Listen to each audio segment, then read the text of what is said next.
హైదరాబాద్ నగరంలో మరోసారి వర్షాలు దంచి కొడుతున్నాయి. నిన్నటి నుంచి వర్షం ఇంకా నగరవాసులు కోలుకోకముందే మరోసారి భారీ వర్షం కురుస్తుండటంతో నగరవాసులు భయాందోళనకు గురవుతున్నారు. లోతట్టు ప్రాంతాల ప్రజలు అప్రమత్తంగా ఉండాలని అధికారులు సూచించారు. భారీ వర్షాల నేపథ్యంలో అధికారులంతా అందుబాటులో ఉండాలని మేయర్ గద్వాల విజయలక్ష్మి ఆదేశించారు.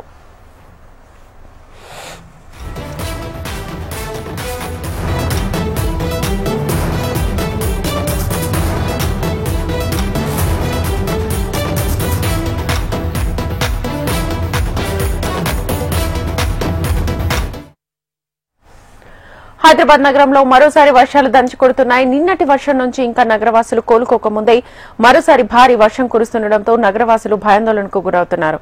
లోతట్టు ప్రాంతాల ప్రజలు అప్రమత్తంగా ఉండాలని అధికారులు సూచించారు. భారీ వర్షాల నేపథ్యంలో అధికారులంతా అందుబాటులో ఉండాలని మేయర్ గద్వాల విజయలక్ష్మి ఆదేశించారు.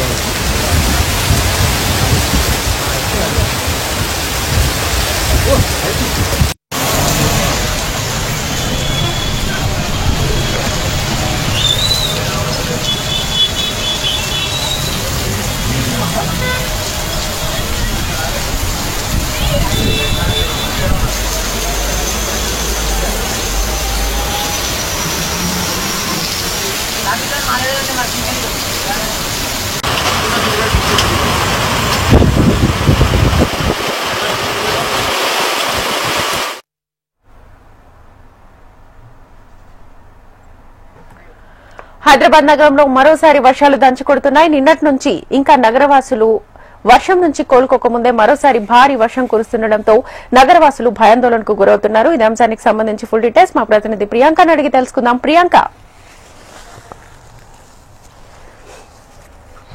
శ్వేత, నగరంలో ప్రస్తుతం మళ్లీ వర్షం మొదలైంది. ఉన్నట్టుండి కూడా చూసుకోవట్లేదు కూడా అంటే నిన్న కురిసిన వర్షానికైతే ఇంకా కొన్ని కాలనీలు బస్తీలను కూడా జల దిగ్బంధంలో ఉన్నాయి. అయినప్పటికీ కూడా మళ్ళీ ఇప్పుడు వర్షం స్టార్ట్ అయింది.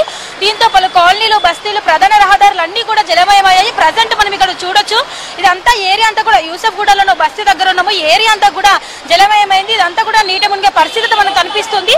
అంటే ఎవ్రీ టైం ఇక్కడ చిన్న చినుకు పడుతుందంటే చాలు హైదరాబాద్ మహానగరంలో రోడ్లను కూడా జలమయమైతే, అలాంటిది ఇప్పుడు ఏకదాటిగా కురుస్తున్న వర్షానికైతే రోడ్లన్నీ కూడా ఎంత అధ్వానంగా తయారయ్యాయంటే కనీసం బయటికి వెళ్ళలేని పరిస్థితి అయితే ఉంది. మనం ప్రజెంట్ ఇక్కడ చూస్తున్నాము, వెహికల్స్ అన్ని కూడా ఎంత ఇబ్బందిగా వెళ్తున్నాయో, ఎక్కడ ఏముందో కూడా తెలియని పరిస్థితి ఉంది. ముందు ఇటు అధికారులంతా కూడా అప్రమత్తం అయ్యారు. నిన్న కురిసిన వర్షాన్ని దృష్టిలో పెట్టుకొని అయితే ఈ రోజు అంతా కూడా అప్రమత్తంగా ఉన్నాడు.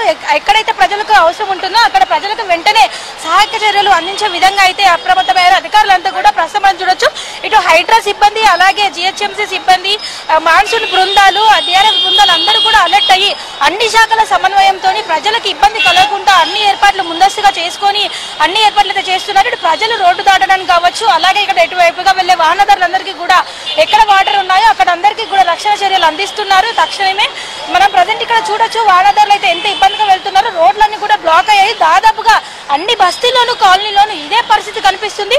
నిన్న కురిసిన వర్షానికి ఇంకా కొన్ని బస్తీల్లో నీళ్ళైతే వెళ్లలేదు. ప్రజలంతా కూడా ఇంట్లో నుంచి బయటకు రావాలంటే కూడా ఒక్కడికి 2 సార్లు ఆలోచించాల్సిన పరిస్థితి ఉంది. మరొక విషయం చూసుకున్నట్లయితే కూడా అంటే కురుస్తున్న వర్షాలకి వరద నీరంతా కూడా ఇళ్లలోకి వచ్చి చేరుతుంది. నాల పక్కన ఉన్న పరిస్థితి అయితే ఇంకా అధ్వానంగా తయారైంది. నాలలోని వరద నీరంతా కూడా పెద్ద ఎత్తున ఇళ్లలోకి వచ్చి చేరడంతో నాల చుట్టుపక్కల ఉన్న ప్రాంతాల్లో ఉన్న వారంతా కూడా తీవ్ర ఇబ్బందులు ఎదుర్కొంటున్నారు. ఇటు అధికారులు కూడా మోటార్ల సాయంతో నీళ్లు తొలగిస్తున్నప్పటికీ కూడా మళ్లీ వర్షాలు పడడంతో మళ్లీ మొదటి స్థానానికి వస్తుంది సమస్య అంతా కూడా. అంటే ఎవ్రీ టైం వర్షం కురిసిన ప్రతిసారి కూడా ఇదే సమస్య తలెత్తుతుందని కూడా స్థానికులు అయితే ఆవేదన వ్యక్తం చేస్తున్నారు. అంటే ఒకసారి కాదు, 2 సార్లు కాదు, ప్రతిసారి వర్షం కురిసిందంటే చాలు రోడ్లన్నీ ఇంత అధ్వానంగా తయారవుతున్నాయి. కానీ అధికారులు మాత్రం దీన్ని పూర్తిగా పరిష్కరించే విధంగా ఎటువంటి చర్యలు చేపట్టడం లేదని కూడా స్థానికులు అయితే ఆవేదన వ్యక్తం చేస్తున్నారు. నిన్నటి నుంచి కూడా ఇదే సమస్య కొనసాగుతున్నది నగరంలో. ముఖ్యంగా ఈ సమయంలో చూసుకున్నట్లయితే కూడా సాయంత్రం సమయంలో ఇటు స్కూల్స్కి వెళ్ళిన వాళ్ళు కావచ్చు, అలాగే స్టూడెంట్స్ కాలేజ్కి వెళ్ళొచ్చేవారు, ఇటు జాబ్స్కి వెళ్ళొచ్చేవారు కూడా అందరూ ఉంటారు. సో వీళ్ళంతా కూడా ఇదంతా లాగౌట్ అయ్యే టైం కాబట్టి ఇంటికి వెళ్లే సమయంలో ఇలా భారీగా వర్షాలు పడడం కూడా నిజంగా ఇదంతా కూడా అంటే ఈ సమయంలో వర్షం పడడం కూడా కొంతవరకు ఇబ్బంది ఎక్కువగా కలిగిస్తుందని కూడా చెప్పొచ్చు. ట్రాఫిక్ కూడా ఎక్కడికక్కడ స్తంభించిపోతుంది.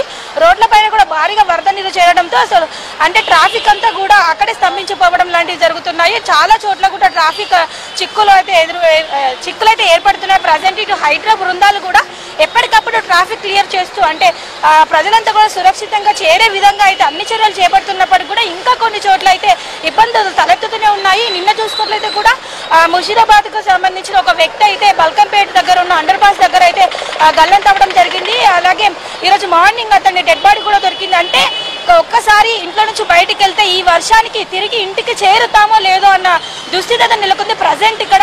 అంటే దీని అందరికీ కూడా అధికారుల నిర్లక్ష్యమే ఒక కారణం అని కూడా స్థానికులు అయితే ఆగ్రహం వ్యక్తం చేస్తున్నారు.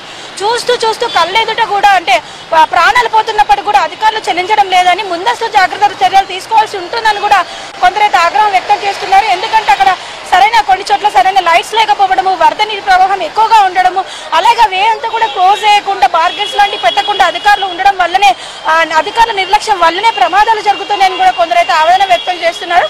ప్రజెంట్ చాలా చోట్ల కూడా ఇదే పరిస్థితి కనిపిస్తుంది. బస్తీలు అయితే ఇంకా అధ్వానంగా తయారయ్యాయి. ఇటు వరద నీరు అలాగే మ్యాన్హోల్లోని మురుగు నీరు మొత్తం అంతా కలిసి కూడా వరద నీరు మురుగుది అంతా కలిసి కూడా ఇటు బస్తీల్లోకి రావడం, ఇళ్లలోకి చేరడము, ఇంట్లోని వస్తువులు కూడా కొందరు మీద ఖరాబ్ అవుతున్న పరిస్థితి అయితే కనిపిస్తుంది. అలాగే చూసుకున్నట్లయితే కూడా కొన్ని చోట్ల కరెంటు స్తంభాలు, కేబుల్ వైర్లన్నీ కూడా మొత్తం ఇలా కిందికి వేలాడుతూ యమపాశాల్లా కనిపిస్తున్నాయి. ఎప్పుడు ఎవరు నెత్తి మీద పడుతుందో కూడా తెలియని పరిస్థితి ఉంది. గతంలో కూడా ఎన్నో ప్రమాదాలు జరిగినప్పటికీ కూడా వర్షాలు కురుస్తున్నాయి కాబట్టి వీటన్నిటిని దృష్టిలో పెట్టుకొని అధికారులు మాత్రం కొన్ని చోట్ల చర్యలు తీసుకున్నప్పటికీ కూడా మరికొన్ని చోట్ల ఇంకా ఇబ్బందులు అలానే ఉన్నాయి కాబట్టి ముందస్తు చర్యలు తీసుకోవాలని స్థానికులు అయితే కోరుతున్నారు. శ్వేత, ప్రస్తుతం ఇది ఇక్కడ తాజా పరిస్థితి. Right Priyanka, thank you.